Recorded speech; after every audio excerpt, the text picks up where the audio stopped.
Welcome back to the Nerd Erotic Podcast. My name is Gary Beekler, and I am live in San Francisco, California.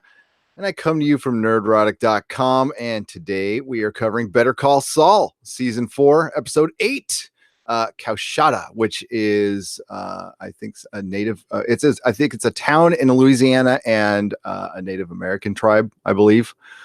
I don't know. I think it's just a relation to the town that is involved in the story. And this is a great episode, by the way. This is an episode in what lengths are you willing to get the job done? And it reminds me, a grateful recovering addict here, member of AA and NA, and the kind of crazy shit we addicts do to score. It's very similar, very similar. So we start out with, we left last episode, Kim, and she's defending Huel after he hit a cop in the head with a sandwich, and it looks like he's going to do jail time. And if he does, he's going to bounce. Jimmy's got kind of threw this in Kim's lap, and she's pretty pissed about it. It's been very cold to Jimmy, ice cold, deservedly so. And he thinks at this point it's probably over. So yeah, Jimmy was going to go do things his way, and Kim's like, no, I've got a plan. And we saw her go to some store and get a bunch of pens and papers and postcards and stuff. And she told Jimmy she has a plan. So we get to see what that plan was. Jimmy goes to the bus station and says goodbye to Kim, says he'll be back in a little bit. Doesn't need much. He's just got the supplies that Kim bought, and takes off on a bus bound to Houston, but it transfers on the way down to Louisiana, and we find out why. While Jimmy is on the bus, we see him filling out the postcards and writing them and trying to, putting pens in his hand like this to try to write differently, or writing with his left hand. And so we kind of get the gist of what's going on, that there's going to be some kind of letter writing campaign for Huel, like character witnesses. Not sure really what's going on, but so later on we see Slippin' Jimmy kick in, and he employs everybody on the bus basically to start writing these letters, and he's paying everybody off and write these postcards. I think it's 50 cents a postcard, $1 a letter. And he's memorized everybody's name on the bus, the way, that's part of his charm. And we get these letters, and he has to reject some due to cussing. One guy comes up, he's all, I admire your anger in this, but we need to be a little kinder. So, just go with the same passion, but not as angry. And the guy's name was Bubba. And so he gets off the bus, and we see he's in Louisiana. He dumps off all the postcards at the post office and waits for another bus to return home. And then we get the credits. So then we get the return of Nacho.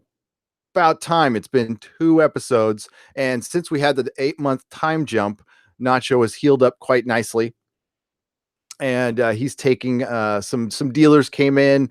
One dealer in particular was at a music festival, and he was a little short on money. Now Nacho has got somebody else to do his gig, and now Nacho's the one sitting in the back table in the restaurant, just observing things. The guy said he was a little short because the music festival, there were some, rent-a-cops there. So he'll get it back next time. And the guy kind of lets him go easy. And Nacho calls him over and says, come here, let's talk. And the guy's like, I got to go. And he's all, no, let's talk. And gets close enough to him. And the guy has like piercings everywhere. And Nacho just rips his freaking earring out. I didn't see that one coming. I knew something was going to happen. I thought he was going to like plant his face on the table or something. But don't you want to just do that when you see too much? I mean, saying that myself, I have an earring, but sometimes you just want to rip. You don't want to give, like, especially your parents, shit to rip out. Believe me on that one. So yeah, he rips it out and says that next, you come back with interest, and basically don't do that shit again. And Nacho just looks completely stressed at this point. We also see him going home, and he's got a nice house now, kind of nice digs. It's a real nice house, and it comes with a couple of girls smoking crack or crank or whatever they're smoking there, and he looks absolutely miserable. We see him go into the room. He takes his shirt off. We see his bullet wound is healed a little bit. He goes into his safe, and he pulls out a couple of fake IDs for himself and his pop. So it looks like he still has his exit strategy in mind. And I don't know if it's just me. I have a lot of sympathy, and Nacho's kind of my favorite character. I root like hell for Nacho to get out of that life. And his story is really compelling. That's why I want more of it. I haven't had enough this season, to be honest with you. But it's been really great, and it's just going to end so badly. But now I'm thinking that maybe he's the one who gets away. But out of the characters that don't end up in Breaking Bad, I don't know. I don't think all of them are going to die, but some of them. And I have a major death prediction at the end of this one here. I'm glad you're getting some crossover with Breaking Bad now, Gary. Yeah, I'm getting there. I'm getting there. But so we see the Germans. Mike is with the Germans, and he's taking them out to a little R&R, and they go to a strip joint. And like, what could go wrong there? I mean, like nothing ever goes wrong at a strip joint. Yeah. So they're there, and and Klaus, or I say Klaus. That's not his name. The German guy. I totally blanked his name now. I had it written down wrong. Him and Mike start talking, and he takes an interest. The main German engineer takes an interest in Mike's life, and he's being very kind to him. And this is something that Mike doesn't get a lot. And he was telling him about his father and how his father, poured the concrete at the Sydney Opera House. And how, but it took 10 years of his life. And you could see that he's getting in his cups a little bit, starting to overshare. He talks to somebody else at the bar, buys him a beer, and Mike is just kind of eyeing him. And this is all bad. We know how Gus is. Okay. So this is all bad. They really, I know Mike, and this might be a blind spot for Mike. These German guys, we don't want him to go crazy, but if any, we just know that Gus is very good at covering his tracks. So I think this puts them in a lot of danger. So, Kai puts his hands on a stripper and gets thrown out of the club. Mike goes out, pays off the bouncer, pays off the girl, asks if the girl's okay, and basically sends him on his way. And this guy's going to be trouble. But it's at this point they should probably change out the team, and maybe they should have thought of that. Maybe they should have gotten multiple teams to come in, although that is too many people. But this is not going to end well. And again, I thought Mike was going to just drop him right there, but Mike has just been holding back. So by the end of the season, Mike's going to really go off on somebody. I'm not sure who now, though. I'm not sure who. So we see another scene, a quick scene where Jimmy's back and Kim is working on the case. She's blasting some stereo lab and being really cold to Jimmy. And, he's feeling it at this point. And he's pretty clueless when it comes to relationships, or I don't know if he knows how to act, but even he's getting the hint now. She's, just fine. Go out, go do whatever you need to do. And he had to go back to the office to go take care of the work of some more of this con that they have going on. And this is a con that Kim came up with, not Jimmy. And it's a pretty fucking good one, actually. And it was very entertaining. So Kim shows up to DA Erickson's office, and she tries a little, what they use call in the show, shock and awe. She brings 4 associates with her, and again lays down the law that says, like, I'm not going to take a deal. I want 4 months time served and probation. And the DA's not falling for it. She's like, bring all the freaking lawyers you want in here. It's fine. I guess we're just going to have to go to court and talk about it to the judge. And Kim goes, fine. She does her little fine thing, which she does so well. She walks out and takes kind of a shuddered breath. So I don't know if it's getting to her at this point or if she's really into it. I wasn't sure at this point, but we find out later. So Mike Mike pulls away the German guy from the bar. He's in a bar. He's drinking too much. He's sharing too much with some of the guys there, and he's like talking about pouring concrete and drawing a picture on a little oh god, I'm blanking on the name now. A little piece of paper, something like that. And Mike pulls him away, says, "Hey, your wife's on the phone, and you got to go." And they bail. And the next scene is Mike giving him a come to Jesus. It's the next day, and they're all hungover, but they're happy.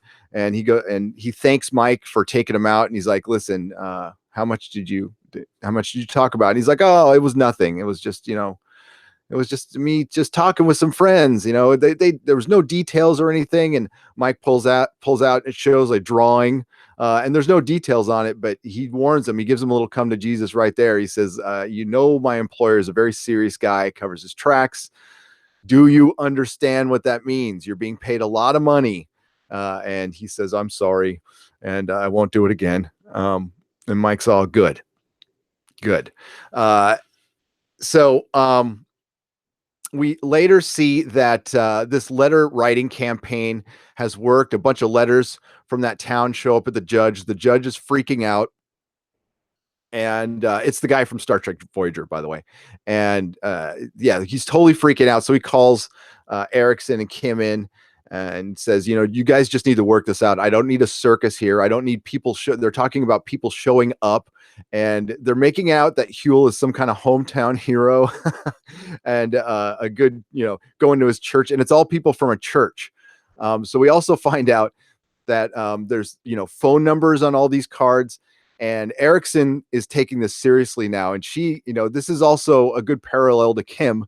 She is showing how much she's willing. She's like taking this case personal too. So this thing is blown completely out of proportion. She pulls everybody in from her office to start working on this.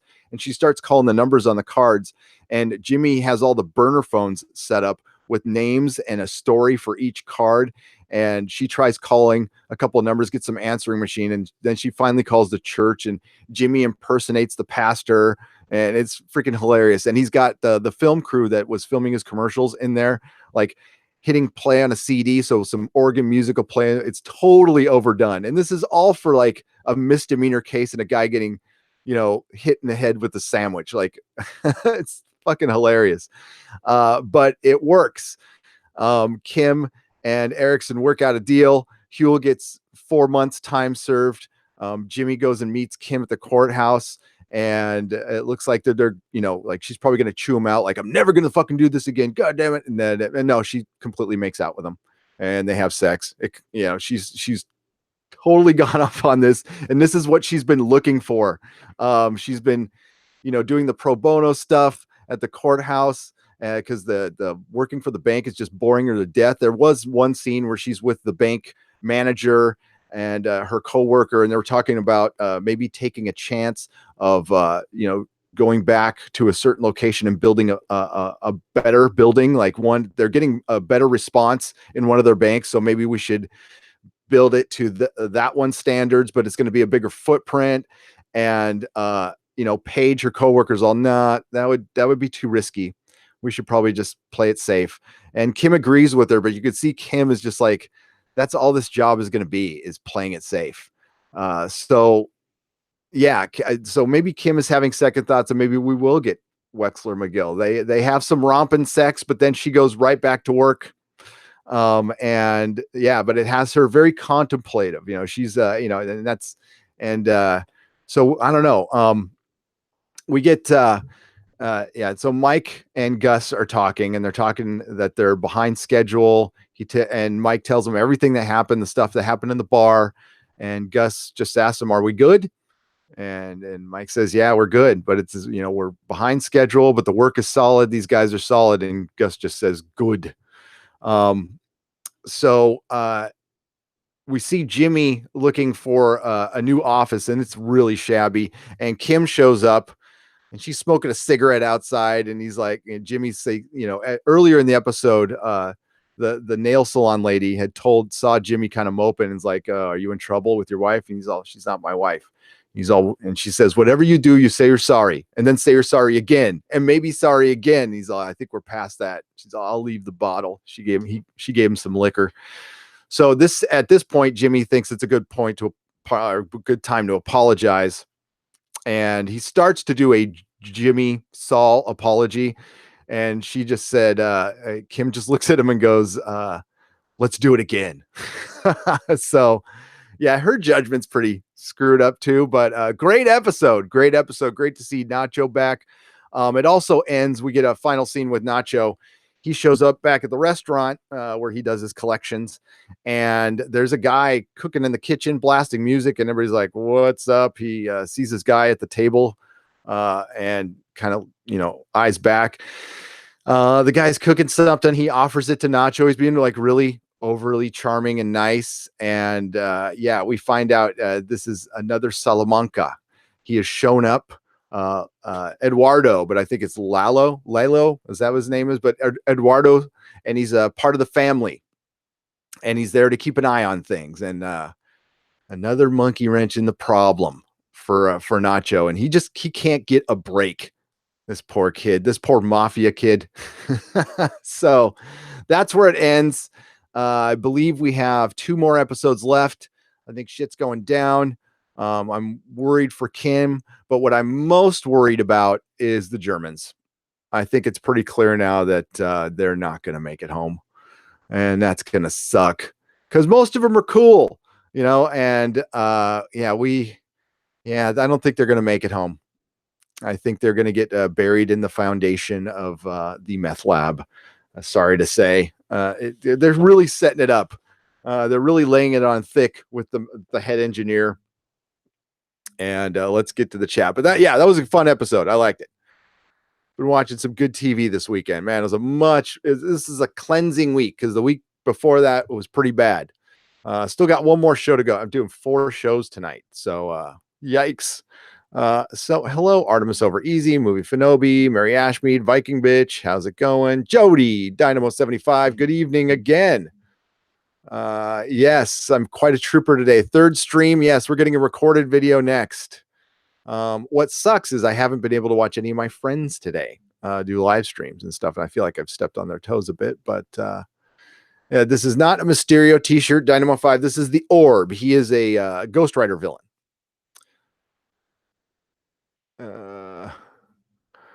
Mike Ehrentraut, world's most patient man to a point. Damn straight. God, I love Mike. I do. Very tragic what happened to him. Gus is always good at covering his tracks, Mary Ashmead. Yeah, that's what I'm very worried for the Germans.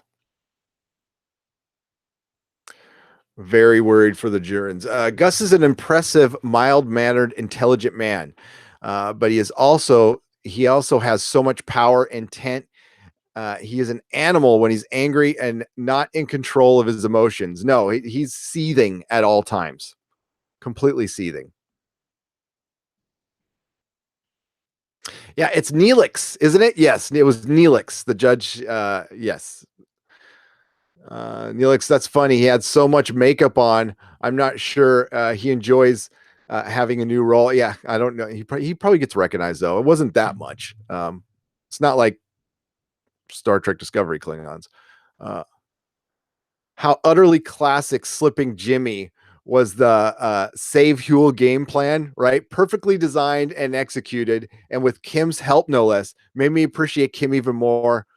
Want more Slippin' Kim. Yeah, Kim is fucking awesome.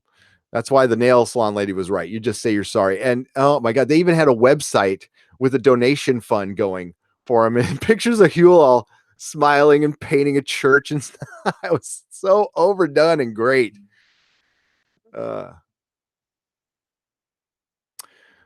Manifest is next. Unfortunately, we can't watch it. It doesn't air here for another hour for me. So yeah, that's next. You're right, Joe. Huel hitting a cop with a sandwich is such a level 1 villainy arch. Well played, sir. That's from Frencher Brothers, folks. There are at least 5 actors in Better Call Saul that were on Star Trek. I don't know that off the top of my head, but I will have to think about it. Was Bryan Cranston ever in Star Trek? Kind of feels like he would be. I feel bad because I haven't even finished Breaking Bad. Well, I haven't even seen all of Breaking Bad either. I got into Better Call Saul first because I got sick one day, and I had a man cold. You know what those are, man cold, and I was laying in bed and Netflix, and there we go. Yeah, so there's going to be 3 streams today, 1 recorded video. I'm not going to make you guys stay up for Manifest because I'll be recording that like at 11:30 my time, which will be freaking past your bedtime 30 for most of you out there. The sad part about this is I saw a video on BuzzFeed with real lawyers, and they said that Better Call Saul is very realistic. That is sad, Mako. And I will tell you that I don't care. Yeah, the criminal court stuff is pretty realistic. I have a lot of experience in that, and I'm not a lawyer.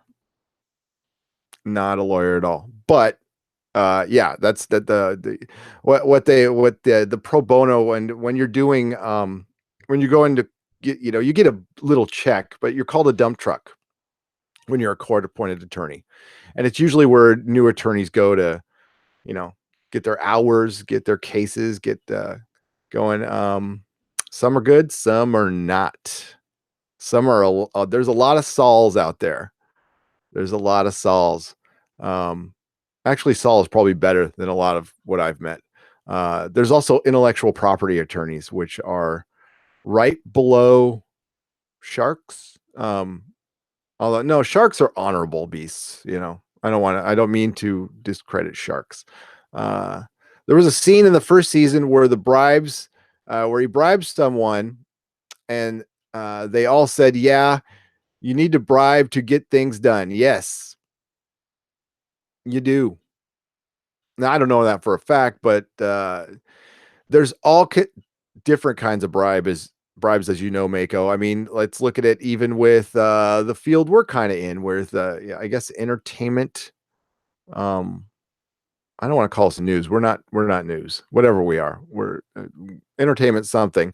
But with all the entertainment websites I go to, and when we accuse people of being shills, it's because they shill for like the littlest stuff, for like gift baskets or free access, or a DVD, not even a Blu-ray that they might get early.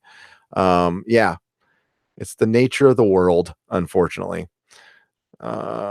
Okay, off topic about the Uranus Awards. I know you said no formal wear, but what about a tuxedo printed T-shirts? Of course, of course.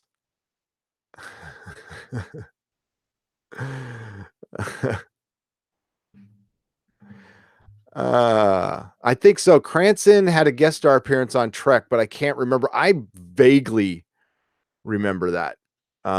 But I'm sure the commenters will know. You guys are a quick bunch out there. It's crazy.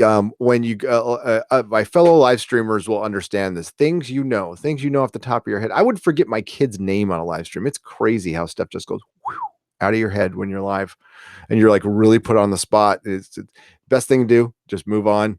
Somebody in the comment will save you, or they'll know what you're talking about, or they'll criticize you, and that's fine. That's okay. I have no problem with that. But I have yet to not be entertained by the show. This show is really, really good. I'm loving it more. This is a great season, by the way. It's really well done. I wasn't sure, like where they were going with Jimmy and Kim, and it seems like they've kind of circled back around. It looked like we were seeing their destruction. It circled back around, so it is going to be something rash. It doesn't make for good TV for things to just fade away and die, which is how most relationships end, unfortunately. But it'll be something dramatic, I'm sure. Yeah, I'm sure they were on Star Trek. Then again, Star Trek had 800 episodes, so that wasn't on Star Trek. Boosh. I'm awesome. Thanks, Feisty. You're awesome too. Boom, mic drop.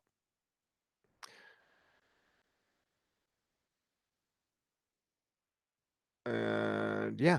So Stormy Scott, hello. How's it going, Stormy Scott? I had to get my nerve up to make my first comments. Broke into a sweat. Look at me now. Never shut up. That's how it goes. That's how it goes. Yeah, it is. When you dive into YouTube comments and you've never done it before, and you're not sure how these things roll, and especially some places can be treacherous to get into, we'll say. But we're not that place. Occasionally, but not bad. Not bad. Yeah. So I'm gonna wrap this one up because I gotta watch another show. But I'll read a couple more comments. I'm gonna run my old Patreon video. And yes, Mary Ashmead is in there with a wrench. She is a patron. You're on the new one. You're on the new one. I just got to process it. I just have had no time today. Yeah, totally off topic. Common Core math. Not a fan. Not a fan at all. I am completely lost helping my kid with his homework. Self-produced live episode here, so please forgive, but these are our wonderful patrons. If you sign up to our Patreon, you get stuff. You also get exclusive content, and there's actually more and more of that every day. And in the next, for sure in the next couple months, there'll be almost daily content, and maybe sooner. We'll see how tomorrow goes. Yeah, Common Core. What the hell? What's up, man of action? Yeah, math is math. Lalo, thank you. Now he was, and that was a Curia 624. I appreciate you coming in saying that was Lalo. Now, was that a reference from Breaking Bad? I don't know. That I don't know. I had to take statistics in college, Gary, and everything is calculated by a program. Now that's pointless. Yeah. The baseline, like math had a baseline, and I don't know what their baseline is at all. I don't know where they're coming from. It might as well be ancient Greek. I'm like, what the hell is this? So yeah. Imagine Doomcock himself presenting him some more. Maybe, Doomcock's busy. He's invited, of course, but Doomcock's a busy guy. He's a busy, busy guy. He's got stuff going on. I haven't even been able to talk to him today. I'm going to probably, after Manifest, go in and return all my messages. I have an S load of emails to get back. I had to answer a bunch of work emails, which wasn't fun. Yes, Doomcock can sing. Yes. I don't know if they put that back up, Mako, of him singing. I was on a very long live stream where he sang. It was so much fun. That was so good. I